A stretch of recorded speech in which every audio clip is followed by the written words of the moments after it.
Você já se perguntou por que as pessoas que são descendentes de africanos estão em várias partes do mundo hoje? Na América Latina, Estados Unidos, Caribe, nas ilhas do Oceano Índico, no Oriente Médio e até mesmo na Índia?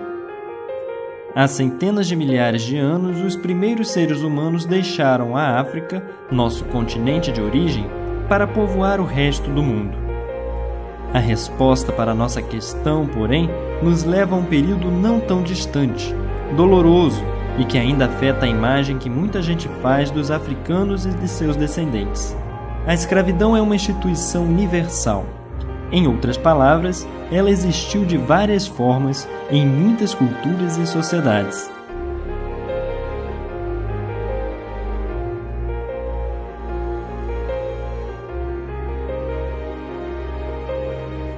A palavra escravo vem de eslavo, povo do leste europeu que frequentemente era invadido e vendido como escravo durante a Idade Média. Mas quando as pessoas falam da escravidão hoje em dia, a maioria pensa nos habitantes da África subsaariana e nos descendentes de escravos africanos das várias partes do mundo. Vamos voltar um pouco no tempo, para a época do comércio de escravos, especialmente para o período das grandes navegações. Vamos assistir a uma animação sobre a experiência e a lógica de personagens da época. Os personagens não são reais, mas são baseados em relatos de homens e mulheres que viveram no tempo em que os mercadores de escravos cruzavam os oceanos.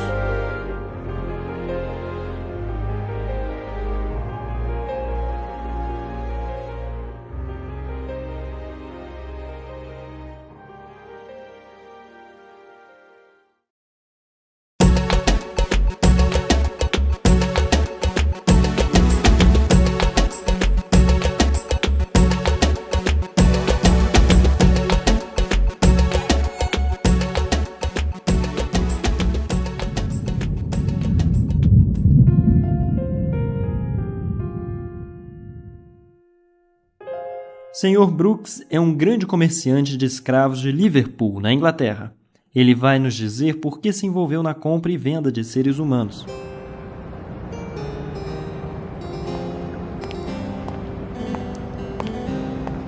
Graças aos esforços dos portugueses e espanhóis, a cana-de-açúcar se adaptou ao clima do Novo Mundo.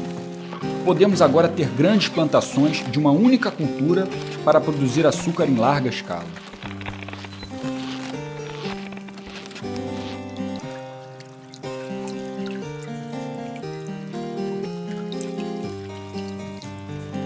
As grandes famílias europeias eram apaixonadas por açúcar, mas o alto preço impedia as pessoas mais pobres de comprá-lo. Então tivemos que reduzir os custos de produção, tanto quanto possível. No Novo Mundo, tivemos a terra certa e o clima adequado para a produção em massa de cana-de-açúcar, mas essa cultura exigia uma grande força de trabalho. Quase todos os índios morreram por causa de doenças trazidas pelos primeiros colonos europeus e pela grande crueldade dos conquistadores. Os poucos sobreviventes eram, em teoria, protegidos pela igreja. Os colonos não poderiam, portanto, explorá-los da forma mais rentável para o seu comércio.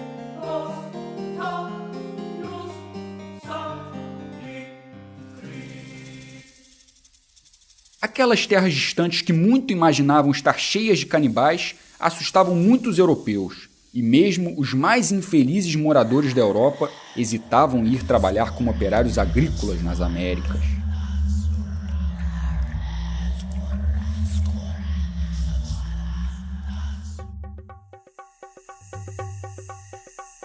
Então, decidimos ir para o continente negro. Nós já mantínhamos boas relações comerciais de longa data com vários reis africanos e alguns grandes comerciantes, com os quais trocamos principalmente marfim, ouro e especiarias.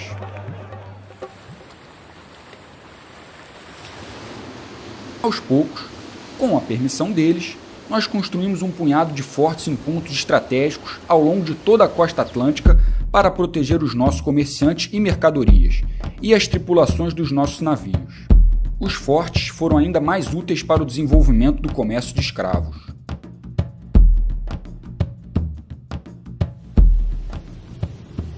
A partir do século XVI, as grandes potências marítimas europeias da época, Portugal, Inglaterra, Espanha, Holanda, França e Dinamarca, começaram a fazer dinheiro neste comércio. Os navios deixavam os portos europeus carregados de armas de fogo, tecidos sofisticados, bebidas e produtos de luxo.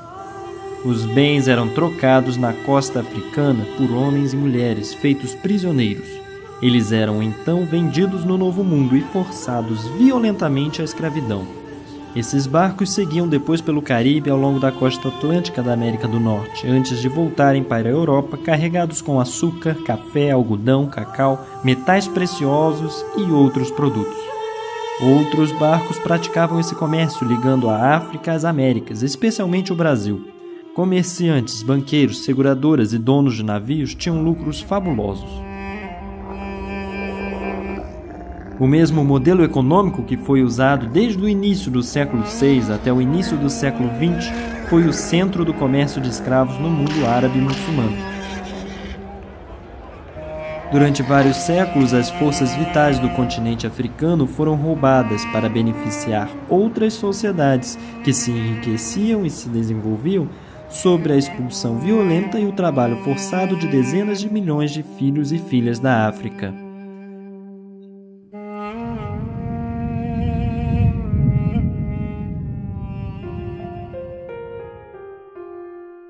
Mussa estava esperando impacientemente sua iniciação.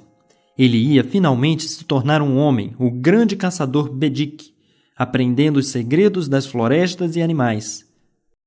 Mas Mussa nunca foi iniciado. Ninguém me contou nada, mas eu acho que alguma coisa estava acontecendo. Eu conversei sobre isso com Tumani, o meu melhor amigo. Estava praticamente certa a nossa iniciação. Seríamos grandes guerreiros destemidos. Todo mundo estava ocupado na aldeia. Os preparativos superavam os do festival da colheita passada. Apenas meu pai parecia preocupado. Ele foi avisado de que caçadores de homens foram vistos próximo ao nosso vilarejo. Ao amanhecer, foi acordado por um grande alvoroço, pânico, gritos, tiros por toda a parte. A nossa aldeia estava sob ataque. Nossos guerreiros e as suas lanças eram impotentes contra os homens que carregavam armas de fogo. Até Sidik, o mais forte guerreiro entre nós, foi capturado como um animal selvagem. Eu estava preso ao Tonami, por um pedaço de pau colocado no pescoço. Nossas mãos e pés estavam amarrados juntos. Um cavalo tinha pisado no pé do pobre coitado, e ele estava mancando. Nós estávamos exaustos, caminhando há várias luas. As mulheres e crianças pareciam exaustas. Nossa fila ficava maior a cada parada, quando novos cativos, recrutados à força por caçadores de homens, se juntavam a nós. Depois de andar por milhas e milhas, eu vi à distância os contornos de uma cidade enorme que parecia dominar todo o deserto. Deve ter sido Djedje. Meu pai me falava muito dela. Ele me disse, é uma cidade desonrosa, uma cidade onde seres humanos são vendidos.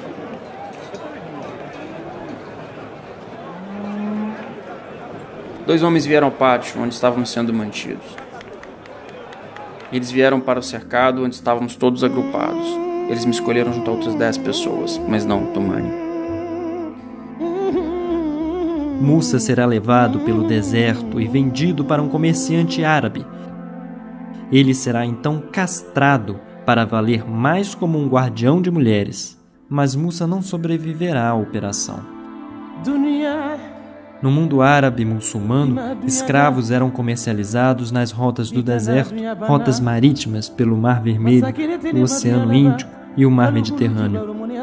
3 rotas marítimas foram usadas pelos comerciantes de escravos europeus: a rota do Oceano Índico, do Mar Mediterrâneo e, em escala massiva, a rota do Oceano Atlântico.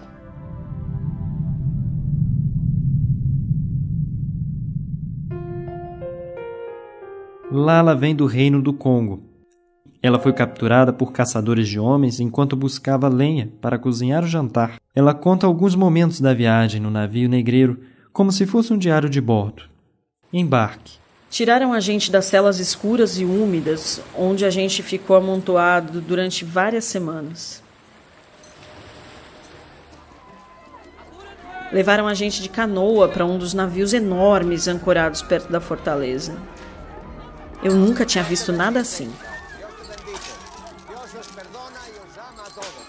Mais homens brancos estavam esperando a gente lá. Um homem branco com uma cicatriz grande na cara pegou meu braço, me empurrou no navio. Tava todo mundo com medo. Eram muitas chicotadas, gritos, sangue. A gente foi jogado num porão escuro do navio. Homens de um lado, mulheres e crianças de outro. Primeiro dia da travessia. Tava um em cima do outro, tudo apertado. As correntes estavam bem presas no casco do navio e a gente quase não conseguia se mexer. Eu não conseguia respirar direito. Quando a gente enjoava com o balanço do navio, vomitava um no outro. Era um cheiro de vômito misturado com cocô, xixi, suor, tomando conta do porão inteiro. Segundo dia da travessia. Eu fui arrancada com força das minhas correntes, junto com outras meninas. Quando a gente estava no convés, 3 homens brancos pegaram os baldes, jogaram água do mar na nossa cara. Depois, esfregaram um pano sujo em mim e me jogaram dentro de uma cabine com um homem que parecia ser o líder. E entregaram as outras meninas para os marinheiros. Quarto dia da travessia. O navio parou. Ficou ancorado vários dias e a gente só partiu de novo quando uns outros escravos foram trazidos para o navio do mesmo jeito que a gente tinha sido. 10º dia da travessia. Pemba, a menina acorrentada do meu lado esquerdo, tinha parado de se mexer. A gente se entendia um pouco, apesar de falar línguas diferentes, elas eram bem parecidas. Eu chamei, mas ela não respondeu. O homem branco com a cicatriz soltou ela e arrastou o corpo para jogar no mar. As péssimas condições de transporte dos navios tornavam frequentes os surtos de doenças e faziam a travessia ainda mais angustiante para os cativos africanos. 17º dia da travessia. Às vezes eles levavam a gente para o convés e faziam a gente dançar sob chicotadas.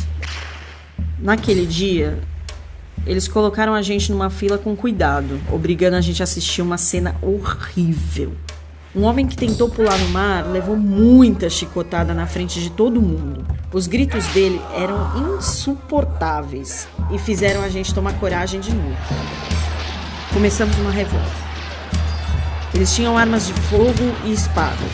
A gente tinha as nossas mãos e as correntes que nos prendiam.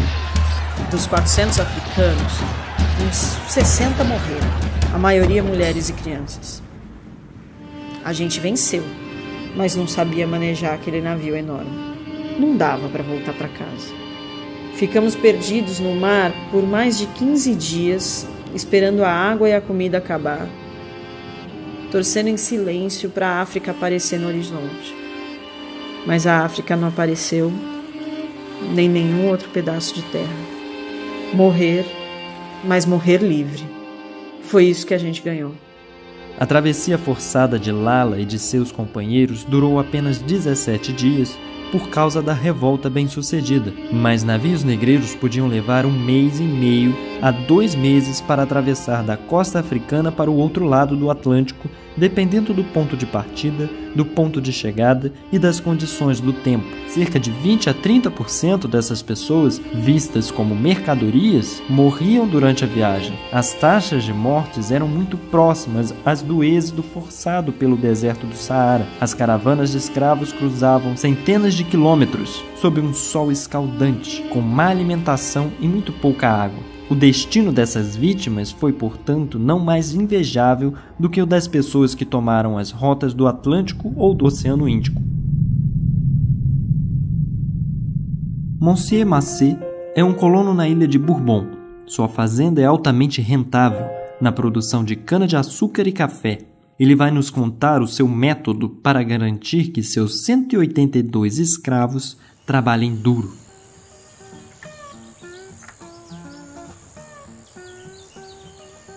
Podia ser café, cana-de-açúcar ou qualquer outro tipo de alimento. A fortuna de nossas colônias tinha como base uma fórmula simples: trabalho escravo.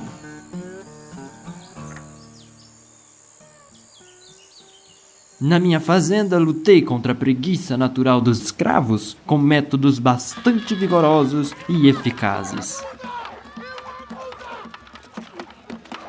Para justificar a exploração de seres humanos, foi criado o conceito de hierarquia racial. A suposta inferioridade dos africanos será usada para dar uma boa razão para que fossem escravizados e para praticar terror físico e emocional diário, capaz de mantê-los sob domínio e combater movimentos de resistência. Sabíamos todas as artimanhas que os traficantes de escravos usavam para nos fazer pensar que os doentes estavam em boa saúde. Nós enxergávamos e sentíamos a mercadoria boa e ruim, do jeito que realmente estava. Tentavam nos enganar, cobrindo de óleo os corpos, mas apertávamos braços e pernas para verificar o quanto os escravos eram vigorosos. Examinávamos os seus dentes para estimar sua idade e assim por diante. Depois de ser comprado, assim como um porco ou uma vaca, era queimado com a marca da fazenda. Nós os transformávamos em cristãos. Eles tinham que esquecer a savana, a vida que levavam antes como mulheres ou homens livres, a cultura, a língua e os costumes bárbaros. Algumas pessoas diziam que os negros não podiam sentir dor e que seus gritos, quando levavam umas chicotadas, eram apenas encenação. Eu mesmo não acreditava nisso, mas me parecia que esta raça, tão fisicamente robusta e ao mesmo tempo tão fraca mentalmente, devia estar sob nosso controle, como os animais. O Estatuto Jurídico dos Escravos, definido por textos como o Código Noir, o Código Negro, o Código de Escravos de Barbados, tratava os africanos capturados como bens móveis, posses sobre as quais o mestre tinha o controle completo. Os senhores podiam, inclusive, mandar matar os escravos como forma de punição.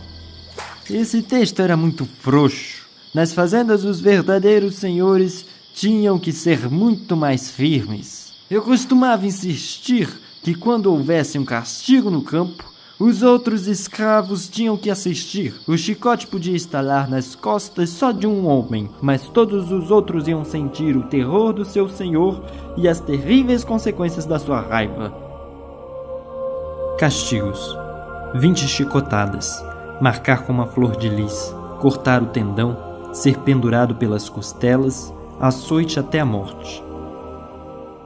Tudo isso fazia de mim, aos olhos deles, o mais monstruoso e temível dos homens. E quando eu mandei um para o calabouço, eu quase podia ver o alívio em seus olhos. Parecia querer me agradecer por condená-lo apenas a passar fome e sede durante dias na escuridão.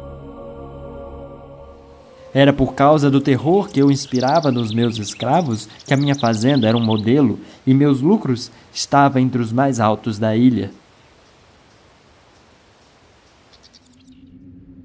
Mas todo esse trabalho demorado foi perdido no levante de Saint-Lô, a noite em que minha fazenda foi destruída por meus escravos.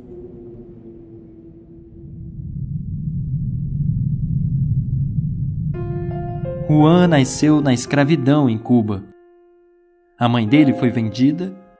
O pai, que havia tentado fugir muitas vezes, ele viu ser enforcado. Juan vai nos contar como sua longa jornada de trabalho diária era organizada.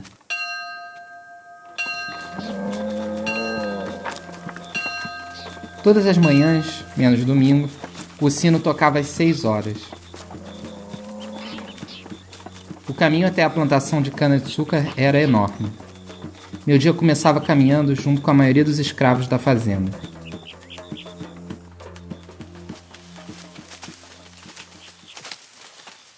No campo, você tinha que se abaixar, puxar o caule da cana e cortar com 2 ou 3 golpes pesados de facão. Os adultos cortavam a cana com um golpe só. Depois de cortada, a gente arrancava as folhas da planta, sempre com facão. Isso é o que a gente fazia todo dia. Eu sentia o sol queimar a minha pele. Era um trabalho muito cansativo. Agora eu entendo por que meu pai sempre tentou fugir. Ele me disse que o senhor da fazenda forçava a gente a trabalhar como animais, mas que eu nunca podia esquecer quem eu era. Um ser humano e não uma besta dos campos nascida para cana, o café, a banana ou o algodão. Às vezes, o feitor me mandava ir esvaziar vagões cheios de cana. Eu tinha que colocar tudo no triturador. Tem que ser muito forte para fazer a máquina trabalhar e tirar o caldo de cana até o final. Os homens continuavam chegando até a máquina com mais cana para moer. Depois recomeçava tudo de novo e de novo. Nem uma gota podia ser perdida. Antes do anoitecer, a gente deixava os campos e assumia outras tarefas, normalmente na casa grande. Às vezes, quando não era tempo de colheita, o meu dono me alugava para o Sr. Garcia. Eu tinha que ir trabalhar nas minas dele. Conheci outros escravos por lá. Eles não falavam uma palavra de espanhol, mas sabiam muito sobre o trabalho nas minas. Eu só voltava para minha cabana à noite. Era engolir rápido uma pequena ração de milho peneirada e um pouco de bacon antes de cair na cama de palha.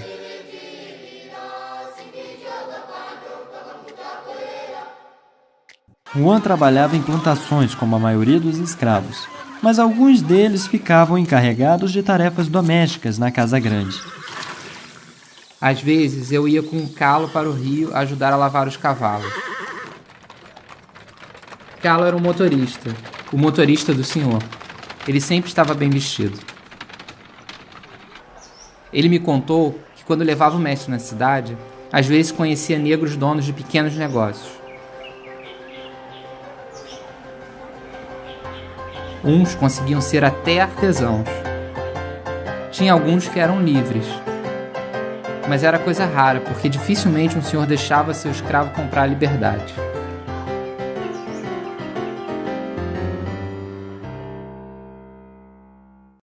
Numa noite de domingo, o mestre me viu olhando para um livro que Calo trouxe da cidade de presente para mim. O senhor normalmente era bom comigo, mas ficou furioso e pegou o livro da minha mão. Essas coisas não são para os escravos, gritou-me encarando nos olhos. Escravos eram muitas vezes vistos apenas como cortadores de cana. Mas, na verdade, os escravos ocupavam funções diferentes na sociedade escravocrata.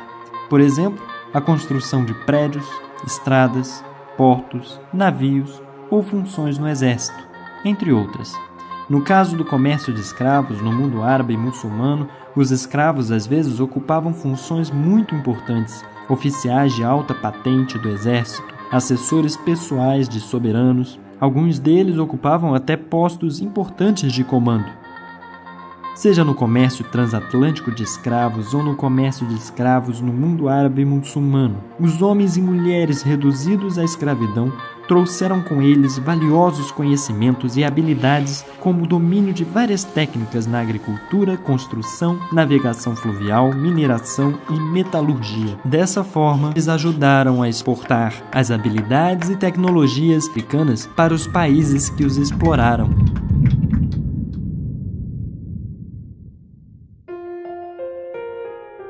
Nani vem do Império Ashanti.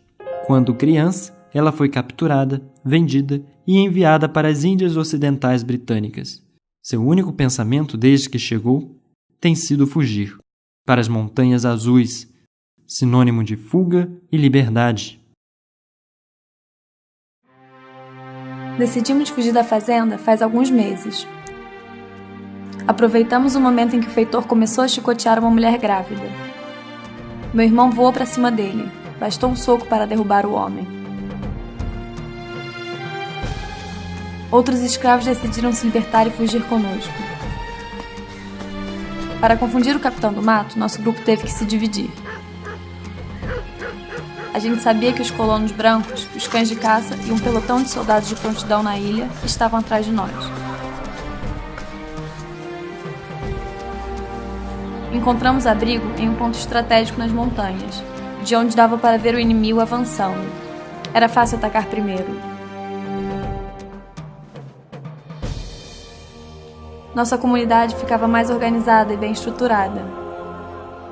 A gente vivia de nossos cultivos, da criação de animais, da caça e da coleta. Mas era difícil não lembrar de outros escravos nas plantações. Às vezes, meu grupo fornecia veneno para eles poderem se livrar dos senhores autoritários ou mesmo sádicos. Também invadíamos as fazendas sempre que dava, queimando as colheitas, os campos e roubando o gado. Nessas horas, a gente libertava mais escravos. Eles passavam para o nosso lado. O exército inglês perdeu.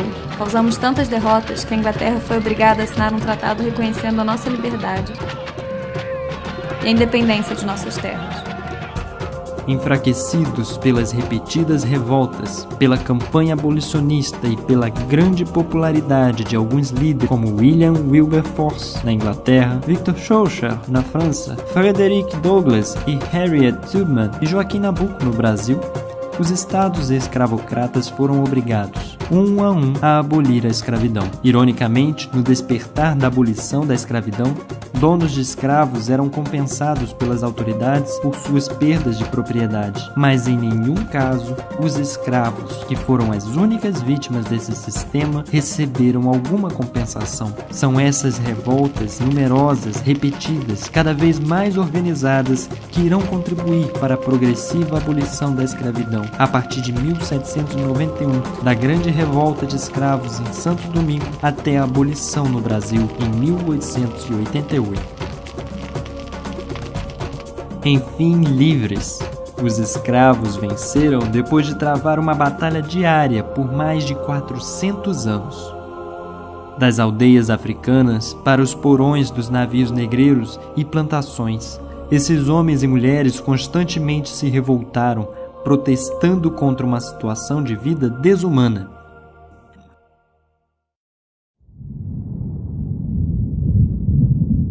A história desses homens e mulheres é a história do nascimento de sociedades multiculturais construídas pela miscigenação dos descendentes dos índios, dos africanos, de europeus e asiáticos.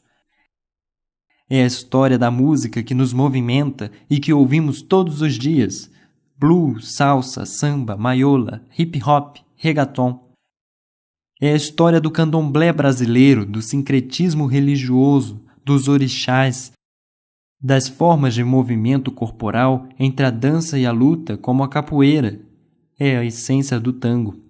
Esses homens, mulheres e seus descendentes conseguiram transcender a opressão sem precedentes para deixar para a humanidade como um todo uma herança de imenso valor no campo das artes, conhecimento e pensamento, na política, na espiritualidade e na ética. Écrire, c'est magique. Tu n'as pas eu ce sentiment? Je me souviens quand Rosa Parks se rebella dans le bus à l'heure de la lutte des races, noir le fruit de l'arbuste. Je me souviens de Martin Luther King et son rêve, dans lequel les hommes seraient égaux et prêts pour la trêve. Je me souviens de Marcus Garvey, le prophète man, de Malcolm X et de Nation of Islam. Je me souviens de Muhammad Ali et de sa frappe légendaire, un brave avec un fort caractère. Je me souviens quand Jordan s'éleva dans les airs, quand Usain Bolt fendit le vent et la poussière. Je me souviens du roi Pelé, de son jeu ensorcelé, de son talent à pousser le ballon dans le filet. Je me souviens de Terry, carrure impressionnante, un guerrier olympique qui peut te laisser dans la tourmente. Je me souviens aussi de Miles et de son jazz enflammé, de Jimmy et de sa guitare endiablée. Je me souviens de B.B. King et de ses airs swing, de Bob Marley cause I wanna jamming. Et comme Paille et Imbra, tel les Dos Gardenias, sa mélancolie cubaine, tu couches même ton carré d'as. Sur un son de Michael, le roi de la pop, ou de James Bond dans son play dans le hip-hop. Je me souviens de Madame Morrison, récompensée pour sa plume, les belles lettres résonnent, la tête dans l'enclume. Je me souviens de Hughes et du Grand Dumas, de bons hommes au bon cœur qui avaient de bons karmas. Je me souviens du candomblé ou encore du vaudou, religion doublée d'un rite transcendantal assez fou. Là-bas je vois des gnawas qui survivent dans ce dawa et les révoltés qui dansent sur un air de capoeira. Je me souviens de Basquiat et de ses belles prouesses. Le hip-hop remplace pour ses lettres de noblesse.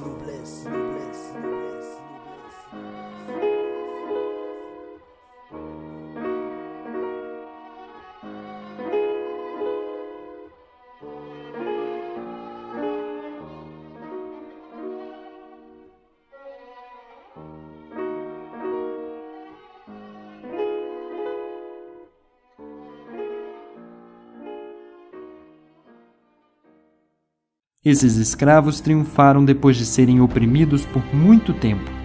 Eles responderam à violência e à vida desumana com resistência. Resistência física. Incontáveis revoltas como a do Haiti, primeira república a aplicar a universalidade dos direitos humanos. Resistência diária através de 1000 truques para minar o sistema escravocrata. E, principalmente, resistência cultural através da dança e da música, da religião e da língua.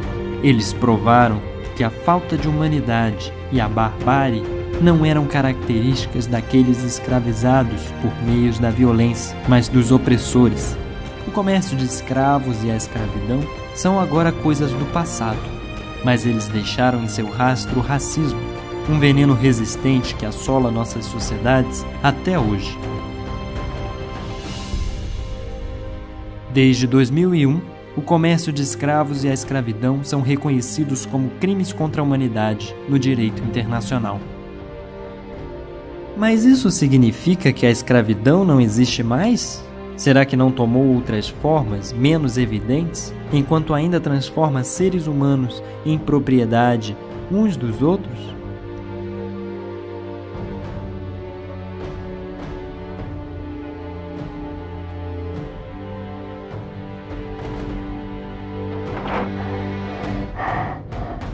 Ações para combater as novas formas de escravidão, o racismo e a discriminação racial não acabaram. São tomadas todos os dias em grandes organizações internacionais, como a Unesco, e até mesmo no pátio da escola. Uma coisa é certa, todos nós podemos fazer a nossa parte, e assim ajudar a fazer do mundo um lugar mais justo. It's enough, let me free. Please let me free. Oh, let me free.